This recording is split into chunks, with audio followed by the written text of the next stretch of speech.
할렐루야. 오늘도 주님 앞에 나오셔서 찬양과 예배로 하나님께 영광 돌리는 여러분에게 크신 은혜와 축복이 함께 하시기를 주님의 이름으로 축원합니다. 또 영상으로 예배 드리는 분들에게도 큰 은혜가 있으시기를 축원합니다. 여러분들 몇 년 만에 뵌 것 같은데 전에 부흥에 와서 한번 뵌 적 있고 오늘 이렇게 뵈니까 반갑습니다. 우리 최희연 목사님 건강한 모습으로 예배 나오신 거 보니까 감사를 드립니다. 담임 목사님 안식월 가셨다고 하는데 또 건강하게 잘 돌아오셔서 또 이 교회가 목표하는 모든 목표가 잘 이루어지기를 다시 한번 주님의 이름으로 축원합니다. 이스라엘의 히브리 대학에 유발 하라리라고 하는 사회학자이면서 또 역사학자가 있습니다. 그 사람이 쓴 호모데우스라고 하는 책이 있어요. 호모데우스라는 말은 인간신 혹은 신적 인간 그렇게 번역할 수가 있겠는데 그 서문에 보면 이런 얘기가 있어요. 20세기 전반까지 모든 세계인들이 관심하던 것은 세 가지가 있다는 것입니다. 첫째가 뭐냐면 어떻게 하면 이 세계가 전쟁 없는 세계가 될까? 어떻게 하면 평화로운 세계를 만들 수 있겠는가? 이런 것이 세계인들의 관심이었다는 것입니다. 두 번째 관심은 또 어떻게 하면 가난과 또 굶주림에서 벗어나겠는가? 경제적으로 많이 도약하고 굶주리는 나라가 없는 그런 세계를 만들기 위해서 함께 노력을 했다는 것입니다. 또 세 번째는 질병이 많았기 때문에 어떻게 하면 질병에서 벗어날 수 있겠는가? 건강하게 살 수 있겠는가? 그런 목표를 가지고 세계인들이 노력을 했다는 것입니다. 완벽하게 이루지 못했지만 그러나 나름대로 평화의 세계를 이루고 경제도 많이 올라가고 사람의 건강도 수명이 많이 늘어서 건강하게 살고 있는 그런 세계가 되었습니다. 그래서 21세기가 되면서 이제 세계인들은 어디에 또 관심이 있겠는가 할 때 첫째는 행복이라는 것입니다. 행복. 경제도 중요하고 건강도 중요하고 평화도 중요하지만 행복해야 된다. 행복을 위해서 많은 투자를 하고 행복이라고 하면 또 때로 포기하는 일도 있다는 것입니다. 요즘에 가만히 보면 옛날 같으면 정말 죽기 살기로 일하던 그런 때가 있었는데 지금은 그렇게 어려워도 죽기 살기로 일하는 사람이 없는 것 같아요. 그냥 적당히 놀 거 좀 놀고 또 즐길 거 즐기면서 그렇게 일하면서 뭔가 나에게 그런 행복을 뺏어간다 싶으면 다른 거 과감하게 버리기도 하는 행복이 목표로 이렇게 살아가는 걸 볼 수 있습니다. 그것이 세계인들의 관심이라는 거예요. 두 번째는 불멸이라는 것입니다. 이제는 건강하고 병을 잘 고치고 그러는 것도 중요하지만 아예 안 죽는 거, 불멸. 그래서 요즘에 100세 시대라는 말도 있었지만 그건 또 옛날 얘기고 지금은 130세가 목표라고 그럽니다. 얼마 전에도 TV나 신문에도 사람이 130세까지는 얼마든지 살 수 있다 그런 거 발표한 적이 있어요.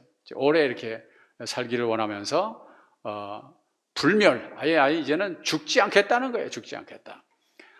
이제 악기 가운데도 커즈웨일이라는 악기가 있죠. 레이 커즈웨일이라는 사람이 만든 건데 그 사람은 과학자이면서 또 미래학자입니다. 이 사람은 이제 그의 책에서 이런 얘기를 합니다. 2045년이 되면 지금부터 한 3년만 지나면 의학과 과학이 너무나 발전해서 사람의 내부의 모든 장기를 다 만들 수가 있다는 거예요. 그래서 어디가 나쁘고 병들면 그거 갈아 끼울 수 있는 시대가 온다는 거예요. 눈이 나쁘면 눈을 갈아 끼우고 또 신장이 나쁘면 그냥 만들어서 갈아 끼우면 되고 손 잘라지면 만들어서 갖다 붙이고 사이보그 인간이 생기면서 인간은 죽으려고 해도 이제 죽지 못하는 그런 시대가 온다. 불과 한 23년 정도 지나면 그런 시대가 온다는 거예요. 여러분 혹시 어디가 아픈 분이 계시면 한 23년만 잘 버텨보시기 바랍니다. 그럼 안 죽을지 모르겠어요. 그래서 이제 200살도 살 수 있고 300살도 살 수 있고 또 심지어는 이 뇌까지도 다 이제는 분석을 하고 조정을 해서 육신만 고치는 게 아니라 우리의 정신적인 세계, 마음, 심지어는 영혼의 문제까지도 다 인간이 조정할 수 있다는 거예요. 의학이 우리 육체만 고치는 게 아니라 지금 정신의과에서는 여러 가지 정신적인 병들을 많이 고치잖아요.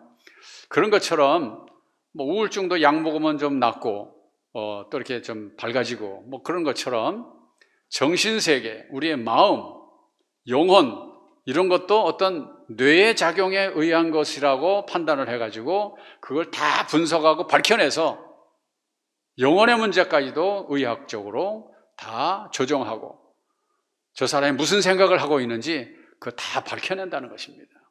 그러니까 거짓말을 할 수가 없죠. 지금 거짓말 탐지기 뭐 이런 거 있지만 그러나 뇌 속에서 무슨 생각을 하는지 그냥 쫙 컴퓨터에 나온다는 거예요. 그런 세계가 된다는 거예요. 그래서 이제 불멸, 더 나아가서는 세 번째는 아예 인간이 신이 되는 신성, 이것이 이제 온 세계 인류가 가지고 있는 공통적인 그런 목표로 노력하면서 그쪽을 지향해 가고 있다는 것입니다. 요즘에 이제 로봇가 나왔어요. 그리고 AI가 나오고 알고리즘, 데이터 뭐 이런 것이 지금 상당히 발전해 가고 있습니다. 우리 동네에는 어느 식당에 가니까 서빙하는 사람이 없더라고요. 그래서 누가 음식을 날라주나 봤더니 로봇가 와서 음식을 싹 갖다 주더라고요. 벌써 이제 실업자 한 사람 생긴 거예요. AI가 로봇가 이제 각 회사마다 공장마다 사용되면 수백 명이 일하던 것을 로봇 하나가 일해버립니다. 그러니까 이제 실업자가 막 생겨버리고 직장을 잃어버리고 그래서 빈부의 격차가 점점 더 심해져 가지고 한 5% 정도의 상류층이 나머지 95%는 다 그냥 어려운 사람 생겨버리고 그 사람들이 전부 다 모든 경제력 세상을 다 다스린다는 것입니다. 그 로봇을 움직일 수 있는 사람들, 그런 능력이 있는 사람들. 그런데 그 로봇의 능력이 지금은 사람이 이렇게 조종할 정도가 되지만 조금 더 지나가면 로봇가 사람을 뛰어넘는 그때가 온다는 거예요. 이 커즈웨일이 그것을 바로 특이점이라고 이렇게 얘기했는데 특이점이 다가온다라는 책에서 Singularity is coming이라고 하는 책에서 그런 얘기를 해요. 이제는 로봇가 쭉 올라가서 인간을 넘어서는 그 지점이 불과 몇십 년 안 남았다는 거예요. 20, 30년만 지나면 로봇가 인간을 뛰어넘는다는 것입니다. 자, 그러면 그런 로봇가 세상을 지배하고 모든 것이 로봇에게 물어보면 다 문제가 해결돼요. 다 해답이 와요. 영혼의 문제까지 다 해결된다는 것입니다. 그러면서 이 유발 하라리가 말하는 것은 자, 그런 시대가 되면 사람에게 종교가 무슨 의미가 있겠냐? 하나님이 무슨 의미가 있겠냐? 교회가 무슨 의미가 있겠냐? 원시 시대나 아니면 지금 이렇게 발전한 시대라도 인간의 능력에 한계가 있기 때문에 신에게 매달리고 하나님을 찾고 그래서 교회를 가서 부르짖고 그러겠지만 로봇가 모든 걸 다 해결하고 로봇에게 물어보면 다 대답이 있는데 하나님을 찾겠는가? 하나님 무슨 의미가 있고 교회가 무슨 의미가 있고 종교가 무슨 의미가 있겠냐? 이런 얘기를 통해서 미래 세계의 종교에 대한 위기 또 종교에 대한 위험 이런 것을 미리 알려주고 있는 그런 책이라고 할 수 있어요. 자, 여러분 과연 그런 시대가 오겠는가? 저는 하나님께서 그런 시대는 오지 않을 거라고 하나님 막으실 거라고 나는 생각이 되고 또 그런 시대가 만약 온다 할지라도 하나님은 여전히 살아계시기 때문에 인간은 하나님을 찾을 수밖에 없는 그런 상황을 하나님 만들어 가시면서라도 하나님의 하나님 되심을 스스로 증명하고 증거하는 시대가 또 올 것이라고 저는 믿습니다. 여러분 하나님은 살아계신 줄로 믿으시기 바랍니다. 인간이 아무리 부정하고 하나님 필요 없다 할지라도 하나님을 찾을 수밖에 없는 그런 상황을 하나님 만들어 가신다 이 말이에요. 그래서 인간이 하나님을 찾게끔 만들 수밖에 없다는 것입니다. 요즘에 코로나가 저 중국 우한에서부터 왔다고 그러는데 전 세계가 지금 이 바이러스 하나 때문에 난리법석을 치고 있어요. 인간이 쌓아놓은 모든 문화, 문명 이런 것들이 아무것도 아니라는 것, 한순간에 몰락할 수 있다는 것 지금 보여주고 있어요. 이 바이러스도 이게 누가 만든 거냐? 사람이 만들었다는 사람도 있고 무슨 뭐 짐승한테서 온 거다 뭐 그런 얘기도 하는데, 이것도 다 사실은 하나님의 섭리 안에서 지금 뭔가 이 속에 하나님의 계시가 있는 거예요. 하나님이 콧김 한번 부르시면, 하나님이 입김 한번 훅 불어버리면 세상 천지는 다 쓸데없는 인간의 문화와 문명은 한순간에 몰아갈 수 있다는 이런 하나님의 계시가 또 이걸 통해 우리에게 보여주고 있는 것입니다. 여러분, 18세기나 17세기 계명주의가 시작되면서 인간의 지성과 또 인간의 이성이 발달했어요. 그 전까지는 이성과 지식 이런 것이 발전 안 됐기 때문에 신중심 사회가 되었습니다. 신을 찾고 하나님을 찾았어요. 그러나 지식사회, 계몽주의가 시작되면서 사람이 하나님을 버리기 시작합니다.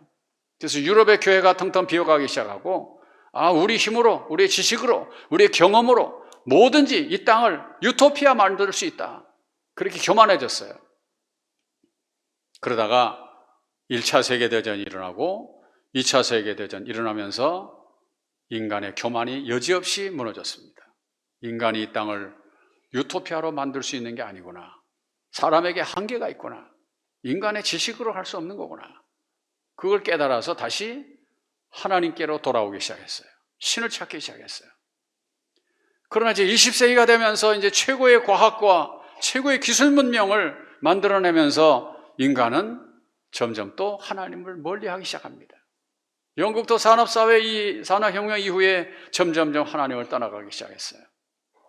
그래서 오늘 이런 초과학 시대에 우리가 살아가고 있는데, 그래서 하나님을 떠나가고 있지만, 그러나 이런 바이러스 같은 걸 통해서 인간이 또 여지없이 무너지고 인간이 아무것도 아니라는 걸 또 하나님이 우리에게 보여주고 있는 거예요. 지구온난화 때문에 지금 기온이 자꾸 올라간다 그러죠.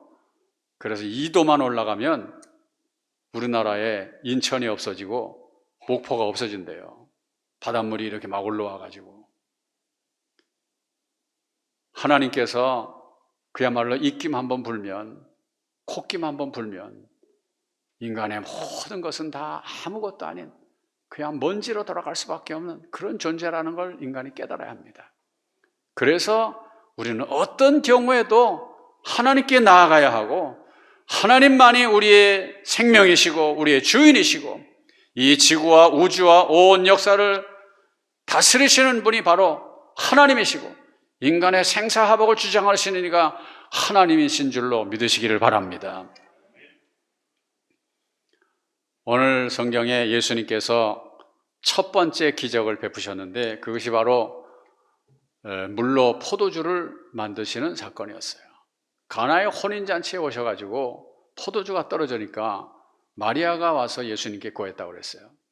그랬더니 예수님이 처음에는 그게 나하고 뭔 상관입니까 하고 별로 관여를 안 하려고 그랬어요. 그런데 마리아가 막 하인들에게 무슨 말씀을 하든지 그대로 하라 막 이렇게 준비를 막 시키는 걸 보면서 예수님이 마음이 좀 달라지셨어요. 그래서 물을 떠오라, 갖다 부어라, 그리고 떠줘라. 떠주니까 물이 포도주가 된 거예요. 사람들이 그걸 마시고는 또 놀랍니다. 다른 집 같으면 처음에 좋은 거 나오다가 나중엔 좀 현찮은 거 나오는데, 이 집은 어떻게 갈수록 더 좋은 포도주가 나오느냐고 너무나 놀랐어요. 그래서 연회장은 그것이 어디서 나왔는지 모르지만 물떠온 하인들은 알더라 그랬어요. 예수님께서 행한 기적이라는 것이죠. 이것이 예수님이 행한 첫 번째 기적이라는 거예요. 표적이라는 것입니다. 뭐든지 우리가 첫 번째 하는 건 상당히 신중하잖아요.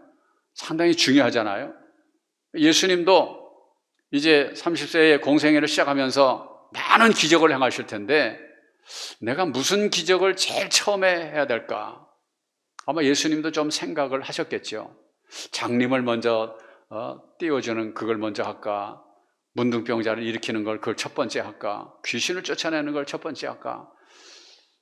그러다가 이제 혼인잔치에 왔는데 아마 그거에 대한 생각은 없으셨는지 마리아가 얘기하니까 나하고 뭔 상관입니까? 하고 기적을 행하려고 안 했어요. 그런데 중간에 마음이 바뀌어서 기적을 행하셨습니다. 이것이 첫 번째 표적이라고 성경은 얘기하고 있습니다. 여러분, 기적과 표적은 좀 차이가 있어요. 기적이라고 하는 것은 그냥 사건 자체를 말하는 겁니다. 물이 포도주가 됐다는 사건 그 자체, 그게 기적이야. 그런데 표적이라는 것은 그 기적을 통해서 뭔가 말씀하시는 메시지가 있고 또 사인이 있다는 거예요. 그러니까 예수님은 그냥 물로 포도주 만드는 걸로 끝난 게 아니라 그걸 통해서 예수님은 우리에게 계시하시고 말씀하시는 메시지가 있다 이 말이죠. 그게 뭐냐? 뭘 말씀하시려고 이 포도주를 만드신 건가? 우리에게 그걸 보여주고 있어요. 하나님께서 천지 만물을 창조하셨죠. 천지 만물 창조하시고 말씀하시기를 그들에게 복을 주시고 생육하고 번성하며 땅에 충만하라 그랬습니다. 사람을 만드시고도 복을 주시고 생육하고 번성하며 땅에 충만하라 그랬습니다. 따라해 보실까요? 사람을 지으시고 복을 주시고 생육하고 번성하며 땅에 충만하라. 아멘. 하나님이 그렇게 우리를 축복했어요. 그 복을 주시고 생육하고 번성하며 땅에 충만하라, 이것이 뭡니까 이것이? 이건 사람이 그야말로 인생이 천국이 되고 그 삶이 천국이 되어서 에덴 동산에 기쁨이 가득한 것처럼 모든 생명이 다 그렇게 기쁨과 행복과 은혜가 넘쳐서 하나님을 찬양하고 하나님께 영광을 돌리는 그런 세계로 하나님 만드셨다 이 말이죠. 그런데 이 마귀라는 놈이 에덴 동산에 들어와 가지고 아담과 하와가 범죄함으로 그런 기쁨, 그런 행복, 그런 축복을 잃어버렸어요. 그래서 인간에게 죽음이 찾아오고 고통이 찾아오고 땅도 가시와 엉겅퀴를 내서 자연도 고통을, 피조물도 고통을 당했다고 로마서에 말씀하고 있잖아요. 땅도 저주받고 자연도 저주를 받았어. 이게 하나님을 떠나면요 땅도 저주를 받는 것 같아. 그 옥수수 박사라고 하는 김승건 박사님이라는 분이 계시는데 이분이 옥수수를 개량해 가지고 아주 알도 크고 좋은 그런 옥수수를 만들어냈어요. 그래서 저개발국 이런 데 이제 많이 공급해 가지고 그거 먹고 살으라고 이제 많이 이렇게 나누고 그랬는데 북한에도 그 옥수수를 갖다 줬답니다. 이 옥수수 좋은 옥수수니까 거기다 심어서 잘 이렇게 갖고 가지고 굶주린 사람 얻게 해달라고. 그런데 참 신기하게 우리나라는 아무 데나 갖다 심어도 잘 되는데 북한은요 그거 심어도 안 된다는 거야. 옥수수가 안 나오거나 나와봤자 그냥 듬성듬성 다 이가 빠져가지고 별로 좋지 않은 옥수수 이런 것만 나온다는 거야. 하나님을 떠나고 하나님을 배신하고 그 평양 같은데 옛날에 동방의 예루살렘이라고 그랬는데 교회 다 떼들어 부시고 공산당 사무실로 만들고 불질러 버리고 그러더니 그 땅도 저주를 받은 것 같아. 그러니까 뭐 심어도 잘 안 나온다는 거예요. 제가 북한에 한번 가본 적이 있어요. 평양 쪽으로 해서 이렇게 한번 우리 교단에서 갈 때 한번 같이 갔었는데 평양만 조금 이렇게 뭐 건물들이 있고 좀 그러죠. 그거 벗어나니까 건물도 하나도 없고 땅도 다 그냥 뭐 산도 뻘겋고 나무 하나가 없고 집들도 전부 다 옛날 다 시러져 가는 그런 집들밖에 안 보이고 고속도로를 2시간을 달려도 차가 한 대도 안 지나가더라고요. 차가 없어. 평양 시내도요 밤중 되니까 깜깜해. 불이 없어. 전기불이 없어. 차도 그냥 몇 대 그냥 그 차 다니는 불빛 때문에 불 보지 건물의 불도 그냥 다 꺼져버리고. 여러분, 오늘 우리가 사는 이 세대뿐만 아니라 에덴 동산에서부터 하나님을 거역하고 하나님을 떠나가니까 결국은 멸망과 저주와 죽음이 찾아온 거예요. 그래서 예수님께서 오셔서 이 땅에 십자가를 지시고 우리의 죄를 사하시고 누구든지 저를 믿기만 하면 멸망치 않고 영생을 얻게 하신다고 하시면서 우리에게 구원의 길을 열어주시고 우리에게 영생의 길을 열어주시고 다시금 축복의 길을 열어주신 줄로 믿으시기를 바랍니다. 그래서 교회를 세워주시고 교회를 통해서 이 진리를 가르치고 이 진리를 알고 예수님을 영접하면 다 누구든지 하나님의 자녀가 되는 권세를 주신 줄로 믿으시기를 바랍니다. 그래서 교회가 있는 거예요. 그것처럼 이 혼인잔치에 오셔서 왜 첫 번째 기적을 행하셨는가? 혼인잔치에서 포도주가 떨어지면 춤도 노래도 흥도 잔치도 다 끝난다. 그런 말이 있는 것처럼 이제 이 잔치가 다 끝나게 생겼어요. 말이 우리 인생이 다 멸망으로 끝나게 생겼다 이 말이에요.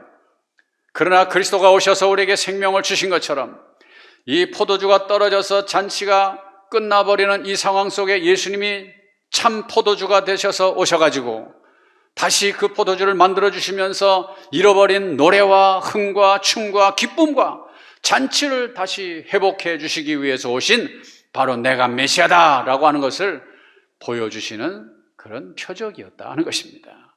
할렐루야. 믿습니까? 예수 그리스도가 오실 때 바로 구약의 그 율법 전통을 통해서 구약교회가 이루어졌지만 구약교회는 구원을 이루지 못하고 오히려 형식주의와 율법주의에서 다 멸망과 저주와 패망으로 가고 있는 그 구약교회를 살리기 위해서 다시 예수님 오셔서 신약교회를 만드시면서 다시 우리를 살리시고 생명을 구원하게 하시고 영생을 얻게 하시기 위한 내가 바로 메시아다, 메시아로 왔다, 참 포도주로 왔다, 이걸 우리에게 보여주고 있는 것입니다. 오늘 우리에게도 여러 가지 많은 어려움들이 있고 고난의 인생이 있다 할지라도 내 안에 예수가 오시면 고난 중에도 기쁨을 얻고 어려움 중에도 즐거워하고 하나님을 찬양하며 영광을 돌리게 될 줄로 믿습니다. 오늘 이 시대에는 뭔가 포도주가 떨어진 것처럼 우리 안에도 모든 게 절망적이고 슬픔과 또 탄식과 고통 속에서 낙심하고 그런 많은 어려움을 당한 사람들이 많이 있어요. 그 안에 예수 그리스도가 오시면 모든 절망이 사라지고 소망 가운데 즐거워하고 믿음 안에 굳게 서서 다시금 일어나게 되고 하나님의 새롭게 베풀어 주시는 에덴의 삶을 회복하게 될 줄로 믿으시길 바랍니다. 하나님이 처음에 약속하신 복과 그리고 생육하고 번성하며 땅에 충만하라고 하는 이 잔치와 같은 인생이 회복되는 역사가 있게 될 줄로 믿으시기 바랍니다. 우리가 사는 이 시대가 지금 잘 살고 있는 것 같아도 2020년도에 그러니까 재작년이죠 벌써 2020년도 말에 유엔에서 발표한 세계 행복도를 보니까 우리나라가 몇 등인가? 한 250개국 가운데서 우리나라가 60등이래요. 행복도가. 한 3, 4년 전에는 54등, 55등 뭐 그랬는데 2020년도에는 60등으로 떨어졌어요. 아마 작년 말은 좀 더 떨어지지 않았겠나. 한 62, 3등 되지 않았겠나. 그런 생각이 드는데 1위, 2위 하는 나라는 저 핀란드, 뭐 노르웨이, 북유럽에 있는 사람들이 다 1, 2, 3등 다 하고 우리나라는 60등이에요. 그만큼 살기가 어렵다는 거죠. 우리나라 사람들 행복하지 않다는 거예요. 다 물어보세요. 요즘 좀 어떠세요? 그러면 다 뭐라 합니까? 죽을 지경입니다.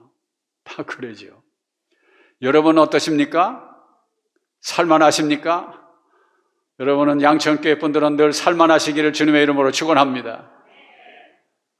어린애부터 지금 어른까지 얼마나 힘들어하는지 몰라. 애들도 힘들어. 애들도 어릴 때부터 벌써 이제 뭐 어린이집 다니면서 요새는 또 이것까지 다 막아야 되고 또 요새는 코도 쑤셔야 되고 또 조금 전에 아주 유치원 다니고 그래도 또 마찬가지고 어릴 때부터 경쟁하느라고 이 학원 다니고 저 학원 다니고 뭐 별 학원을 다 다녀야 돼. 한 사람이 대여섯 가지는 다녀보니까 어느 목사님이 그래서 어느 아파트에 사는 집사님 집에 신방을 갔는데 뭐 연락을 안 하고 어떻게 중간에 지나가다 들렸는지 그냥 가보니까 초인종 눌러도 사람이 없고 안 나오더래요. 그래 타고 이제 엘리베이터 타고 내려왔는데 문을 나가는데 저 앞에 그 집 아이가 이렇게 한 5살 먹은 아들이 오더래요. 그래서 너 어디 갔다 오니? 얘는 학원 갔다 와요. 너 부모님 어디 계시냐? 난 몰라요. 자기 학원 갔다 온대. 그러면서 나는 지금 집에 들어갔다가 또 이제 이 학원 가야 되고 저 학원 가야 되고 한 5개를 주워댔더래요. 아유, 야, 너 바쁘겠다. 그래서 이제 안으로 엘리베이터 타고 이렇게 가는데 걔가 엘리베이터 타면서 그러더래요. 에휴, 사는 게 뭔지. 그러더래. 5살짜리 아이가 사는 게 뭔지. 애들 때부터 힘들어 지금. 중고등학교 벌써 들어가면 또 학교 폭력에 시달리고 또 입시 때문에 또 그냥 스트레스 받고 대학 나와도 지금 취업하기가 어렵고 또 취업해도 이제 결혼해야 되는데 결혼하고 애 낳으려면 또 이제 그 애 키우는 돈도 많이 들어가니까 지금 결혼도 안 하려고 그러고 또 앞으로 집을 사야 되는 집값이 지금 엄청 올라가지고 집 사는 건 아예 지금 꿈도 못 끼고 젊은이들도 이제 갈 데가 없고 참 그래도 여기는 젊은이들이 교회 오니까 얼마나 좋은지 몰라요. 박수 한번 해주시기 바랍니다. 젊은이들한테.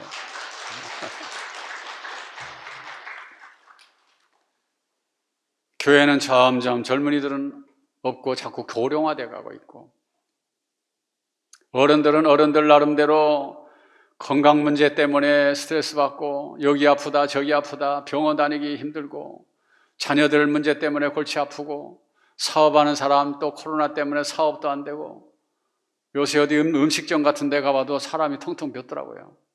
저녁에 벌써 이렇게 길 나가보면 저녁에 사람이 없어. 다니는 사람이 없어. 소상공인 너무나 지금 힘들어서 어쩔 줄 모르고 어떤 집사님이 사업을 하는데 너무 힘들어가지고 자기 어머니 생각이 나서 어머니 집에 갔어요. 어머니 걱정할까 봐 아무 말도 안 하고 어머니 밥 좀 줘서 그때 어머니가 밥을 저녁을 챙겨주더래요. 그런데 아무 말도 않고 얼굴에는 수심이 가득하고 그래 어머니가 벌써 눈치를 챘어. 저놈이 힘들구나. 많이 먹고 가거라. 그러면서 이것저것 다 내줘서 이제 아들이 그 밥을 먹었어요. 그리고 밥 먹고 나서는 텔레비 좀 이렇게 뉴스를 이렇게 보다가 그냥 일어나면서 어머니 갈랍니다. 그러고 나가더래요. 어머니 마음이 안 좋은 거야. 저놈이 힘들어서 왔는데 내가 위로라도 해줘야 되는데 무슨 말할 것도 없고 그래서 이렇게 나가는 뒤에다 대고 아들에게 얘야 세상에 쉬운 일이 없단다. 그 말 한마디 해줬어요. 세상에 쉬운 일이 없단다. 근데 그 말을 듣는 순간에 이 아들이 얼마나 그 말이 위로가 되는지 그냥 그 말 한마디에 눈물이 핑 돌더래. 그게 위로가 되더래요. 그래서 다시 힘을 얻고 그래서 힘들면 어머니한테 가서 아무 말 안 하는데 나갈 때 얘야 세상에 쉬운 게 없단다. 그 말이 한마디 들으면 그래도 마음의 위로가 된다는 거예요.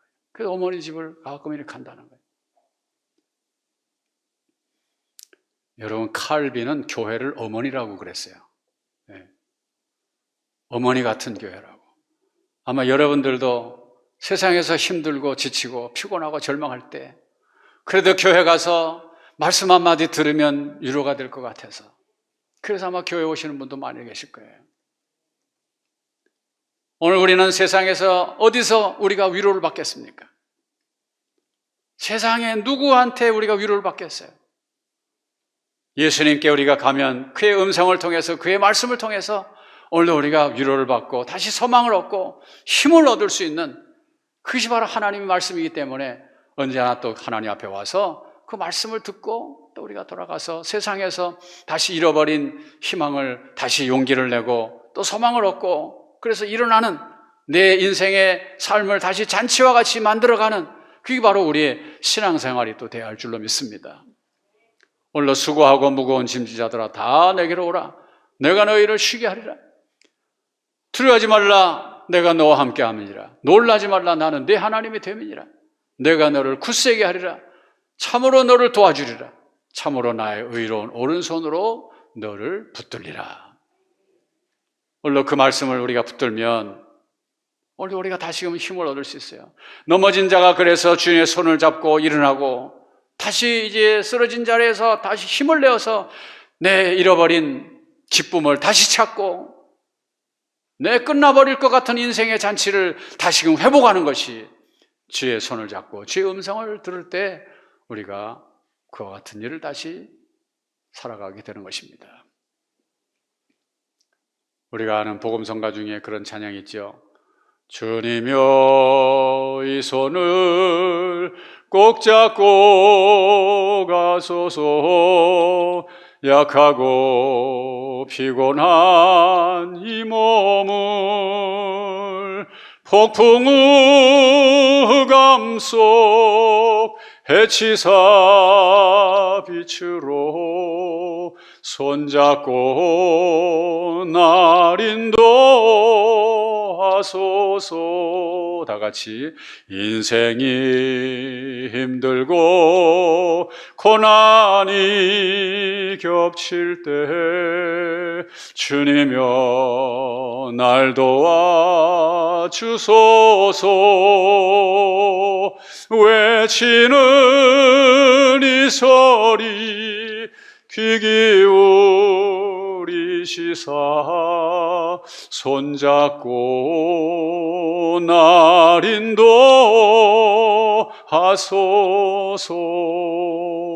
할렐루야. 어려울 때마다 주님의 손을 붙잡으시기 바랍니다. 예수님 또한 우리의 손을 붙잡아 주실 줄로 믿습니다. 손 마른 자가 손을 내밀 때 예수님 손을 딱 잡으니까 그 손이 고침을 받았어요. 안진뱅이 나면서부터 40년 동안이나 성전 문 앞에서 안진뱅이로 거지 노릇하고 있었는데 베드로와 요한이 와서 내게는 음과 근이 없거니와 나사렛 예수 이름으로 걸으라 하고 손을 잡아 일으키니까 그가 벌떡 일어났어요. 오늘 주님의 손을 잡는 자, 넘어진 자도 일어날 것이고 쓰러진 자도 일어날 것이고 절망한 자도 일어날 것이에요. 그러므로 하나님 앞에 와서 예수님 앞에 와서 언제나 그 손을 붙드시기 바랍니다. 신앙은 바로 또 그런 것이에요. 너무 고상하게만 믿으려고 하지도 말고 너무 또 신비주의로 빠져도 안 되고 우리는 우리의 삶의 현장 속에서 언제나 주님과 동행하는 것, 그것이 바로 또 신앙생활이고 거기서 내 인생을 잔치와 같이 다시금 기쁨을 회복하는 것이 우리가 신앙생활이고 이 성전에 올 때마다 주님을 만난 기쁨으로 충만한 것이 우리의 신앙생활이에요. 교회 왔는데 기쁨은 고사하고 그냥 뭐 인상만 북북 쓰고 간다든지 그런다면 뭐 하려고 교회 다니겠어? 교회 와서 우리가 참 포도주이신 예수님을 내가 만나고 주의 말씀을 통해서 위로와 소망과 용기를 얻고 그래서 잃어버린 기쁨과 행복을 다시 찾아버린다면 그게 정말 하나님 나라고 또 이것이 하나님 나라고 내 마음이 하나님 나라 되고 또 그런 가정이 하나님 나라가 될 줄로 믿으시기 바랍니다. 옛날에 김익두 목사님이 깡패였는데 목사님이 돼가지고 싹 바뀌었죠. 그런데 맨날 주먹을 꽉 쥐고 다니더래. 그래서 또 목사님 또 누굴 치려고 주먹을 쥐고 다닙니까? 그랬대요. 그랬더니 내가 누굴 치려고 하는 게 아니라 난 지금 예수님의 손을 꼭 잡고 다니는 거야 그러더래요. 오늘 누구 치려고 하지 말고 예수님 꼭 잡고 다니시기 바랍니다. 우리가 이 시대에 부족한 많은 것들, 포도주가 떨어진 것처럼 내 인생을 뺏어가 버리고 기쁨을 뺏어가 버리고 행복을 뺏어가 버리고 심지어는 영생을 뺏어가 버리는 이런 마귀 사탄의 이런 판을 치는 세상 속에서 우리가 의지할 곳은 예수 그리스도밖에 없는 거예요. 그분만이 우리의 삶을 회복하고 잔치를 회복하는 줄로 믿습니다. 국민일보사에서 발간한 육에 죽고 영에 산 사람이라는 책이 있어요. 이것은 일본의 후쿠시게 다카시라는 사람의 이야기를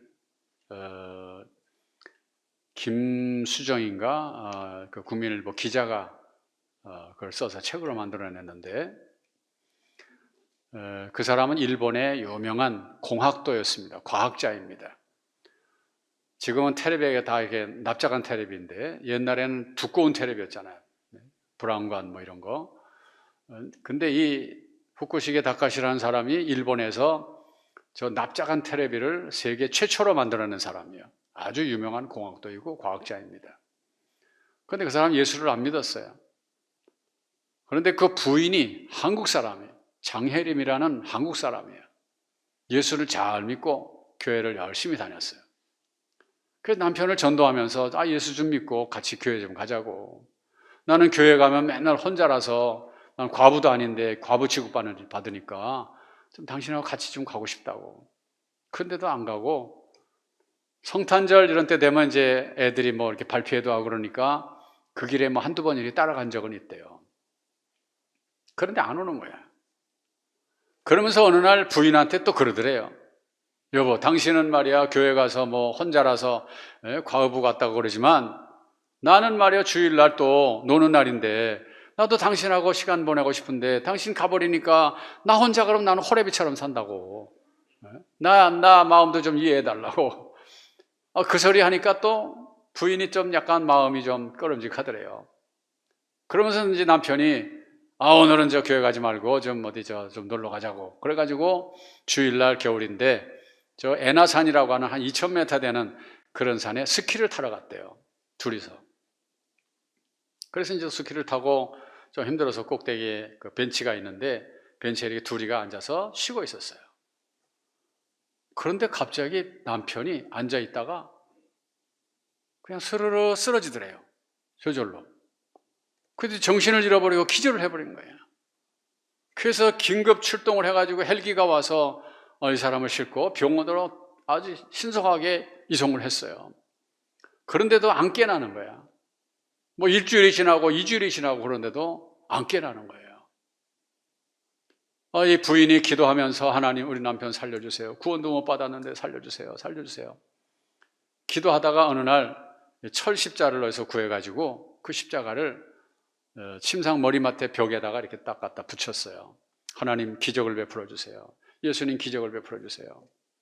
그런데도 아무 일이 일어나질 않아요. 그런데 한 20일 넘어갔는데 어느 날 그 벽에 붙었던 그 철 십자가가 떨어졌어요. 이 콘크리트 바닥에 그 철 십자가 뚝 떨어지는데 쨍그랑 소리가 났죠. 쨍그랑 소리 나는 바람에 막 몸에 달고 있던 막 기계가 막 있잖아요. 응급실 같은데. 그런데 그 스코프가 전혀 움직이지 않았었는데 그 쨍그랑 소리가 나면서 막 스코프가 막 움직이기 시작하더니 이 남편이 깨난 거예요, 그 소리에. 그래서 여보 내가 누군지 알겠어 하고 물어보니까 고개를 끄덕거리면서 첫 마디가 여보 내가 예수님 만났어 예수님 그러더래요. 뭔 소리요 예수님을 만나다니. 자기가 20일 동안 꼼짝 못하고 누워 있었지만 나 정신은 있었다고. 정신은 있었다는 거예요. 말도 못하고 눈도 못 뜨고 다 그랬지만 정신이 있어서 다 들었다는 거예요. 그런데 어느 날 의사들이 와가지고 하는 말을 들었대요. 의사들이 뭐라고 하냐면 다 이렇게 보더니 다른 사람 같으면 이 정도면 다 죽는다고. 이 사람도 죽을 거라고. 그런 얘기 하더래요. 자기가 죽는다는 걸 깨달았어요. 내가 죽는구나. 그러면서 이제 자기 부인이 믿던 하나님을 찾기 시작했어요. 하나님, 나 이대로 죽으면 안 돼요. 아직 나 내 딸하고도 작별 인사를 못했고 내 아내하고도 작별 인사를 못했어요. 하나님 나 좀 살려주세요. 나 좀 살려주세요. 무의식 중에도 기도를 했어요. 그런데 환상 중에 자기가 어느 사막에 이렇게 있어가지고 막 목이 타고 목이 말라서 막 죽을 것 같더래. 그런데 보니까 저 앞에서 웬 남자 3사람이 이렇게 자기에게로 걸어오는데 그 가운데 있는 사람이 예수님이라는 걸 딱 그냥 직감하겠더래. 그래서 소리를 질러서 예수님 나 좀 살려주세요. 나 목이 말라요. 물 좀 주세요. 막 소리를 지르니까 그 예수님이 가까이 와가지고 물을 주는데 막 오색 찬란한 영롱한 빛을 내는 그 물을 줘서 그걸 먹으니까 등줄기부터 막 시원하더랍니다. 그런데 예수님 나를 따라오거라. 그래서 따라갔더니 어떤 막 큰 냇가가 강가가 있는데 내 손을 잡아라. 그래서 강을 건너갔어요. 그런 강을 3번을 건너가더래. 나중에 깨어나서 물어보니까 자기가 죽을 고비를 3번 넘겼대요. 그리고 나중에 성경을 보니까 이사야 43장에 그런 말씀이잖아요. 네가 물 가운데 지날지라도 물이 너를 침몰치 못할 것이며 네가 불 가운데 지날지라도 불이 너를 사르지도 못하리라. 그 말씀이 있는 걸 보면 깜짝 놀랐어요. 그 강을 건너고 나니까 예수님께서 이 다카시에게 내가 너를 다시 살려보내리라. 너는 가서 사람들에게 알려라. 내가 이제 세상에 내려갈 때가 가까이 왔다. 너는 복음을 전하고 그리고 특별히 어린아이들에게 복음을 전해라. 그러면서 살려줬는데 그때가 쨍그랑 소리가 나는 것과 함께 살아난 거예요. 그래서 이 사람이 퇴원해가지고 그때부터 이제 막 간증을 하기 시작하고 일본의 많은 사람들이 그래서 예수를 믿고 어린아이들에게도 복음을 전하면서 어린아이들이 막 예수를 믿게 되고 신기한 것은 자기는 성경을 보지도 않았는데 입만 열면 막 성경 구절이 줄줄줄 나온다는 거예요. 놀라운 역사였죠. 그런데다가 자기 안에 과거에 없었던 그 신령한 기쁨이 막 넘쳐나가지고 그래서 복음을 전하지 않고는 견딜 수 없는 너무너무 감격스럽고 기뻐서 복음을 전하는 그런 사람이 됐어요. 우리나라에도 여러 차례 와서 간증을 했습니다. 여러분, 내 안에 예수 그리스도가 올 때, 계실 때, 또 우리 가정에 예수님이 계실 때, 교회 안에 예수 그리스도가 계실 때 바로 이런 신령한 기쁨이 넘치게 되고 스스로 예수의 증인이 되는 거예요. 할렐루야. 포도주가 떨어진 것처럼 잔치가 공허하고 끝날 것 같은 오늘 우리의 인생이라면 내 안에 바로 예수 그리스도를 영접하고 내 안에 예수가 오셔서 그분을 통해서 우리의 신령한 기쁨과 잔치를 회복해 주시기를 주님의 이름으로 축원합니다. 오늘 이 코로나 시대 때에 교회도 지금 많은 어려움을 당하고 있죠. 이 코로나 때에 없어진 교회가, 문 닫은 교회가 10,000교회가량 된답니다. 10,000교회. 보통 심각한 문제가 아니야. 목사님들 10,000명이 실업자가 됐어요. 여러분은 참 복받은 사람들이고 이 교회는 복 있는 교회예요. 이렇게 목사님 안 계신데도 그렇게 잘 나오신 걸 보니까 얼마나 교인들이 믿음이 좋은지 몰라. 교회를 위해서도 우리가 기도해야 되고 또 이렇게 막 거리두기다 뭐 이런 거 하다 보니까 이제 빈자리도 많아지고 또 사람들이 자꾸 떨어져 앉아 있잖아요. 거리감들이 생기고 또 교회에서 지금 식사도 못하게 하고 그러니까 지금 교제도 없고 다 그냥 각자야 그냥 각자 놀아. 서로 뭐 만나고 기뻐하고 밥도 먹고 그래야 기쁨도 생기고 그런 것인데 그게 자꾸 교인들도 기쁨을 잃어가. 교회가 기쁨을 잃어가요. 육체는 조금씩 떨어질지 몰라도 그러나 우리의 심령으로 우리의 영적으로는 내 안에 예수가 계셔서 내 안에 있는 신령한 기쁨이 넘쳐야 하고 여러분의 가정과 교회 안에 신령한 기쁨이 넘쳐야 할 줄로 믿습니다. 이것이 바로 잔치를 회복하는 거예요. 하나님은 원래부터 이렇게 복을 주시고 생육하고 번성하며 땅에 충만하라고 잔치 같은 세상, 잔치 같은 인생, 잔치 같은 교회를 원하시면서 그걸 통해 영광을 받으시려고 사람을 지으시고 교회를 세우시고 그리고 온 세계를 지으신 거예요. 그런데 이 잔치가 무너져 가고 있어요. 이제는 그리스도를 통해서 우리가 다시금 이 잔치를 회복하고 여러분들이 늘 잔치 같은 인생 살아가기를 주님의 이름으로 축원합니다. 기도하겠습니다.